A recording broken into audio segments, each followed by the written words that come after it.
Makonda tumeona amekuwa ni mtu ambaye anapopewa jukumu, anapofanya kazi, amekuwa ni mtu ambaye amekuwa akifanya kazi kwa lugha nyepesi niseme kwa gia ya juu sana.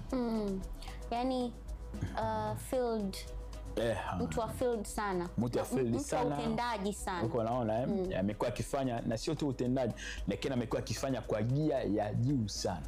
Sasa anaenda kuwa naibu waziri msaidizi.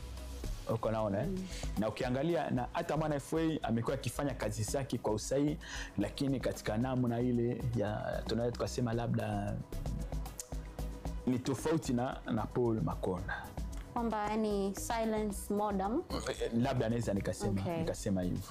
Uko naona ukilinganisha na Paul Makonda. Sasa ukiangalia hiyo namna ya ufanyaji kazi ya taratibu na namna ya ufanyaji kazi hiyo ya haraka, kuna kitu ambayo inaweza kwenda kutokea hapo ikafanya pengine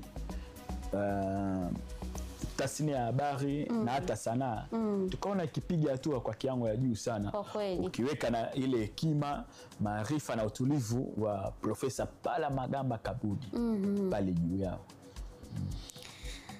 Sawa, sisi tuko hapa tukitegemea makubwa na mazuri sana, hasa kwa nafasi hii ambayo hapo Christian Makonda ameipata kama naibu waziri wa habari, utamaduni, sanaa na michezo, na tunategemea kwa ushirikiano na waziri na naibu mwingine basi tutaenda kupokea vitu vingi vizuri sana. Tunaitegemea sanaa itakuwa kwa kasi kama ambavyo ilikuwa utalii kule Arusha.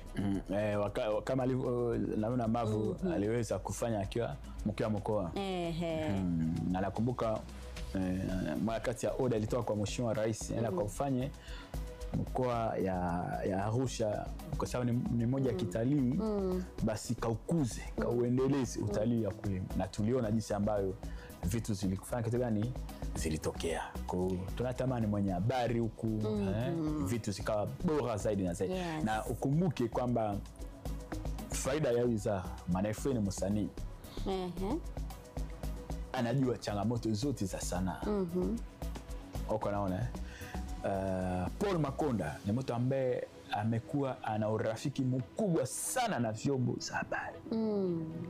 Sana na vyombo za habari. Unaweza kuona ni mtu ambaye basi kuna namna ambayo sanaa lakini hata utamaduni, michezo na habari na maana gani basi tumepata watu ambao tuvusha na kutusogeza, na ukizingatia na yale aliyozungumza Mheshimiwa Rais unaweza kuona namna gani vitu zitatokea.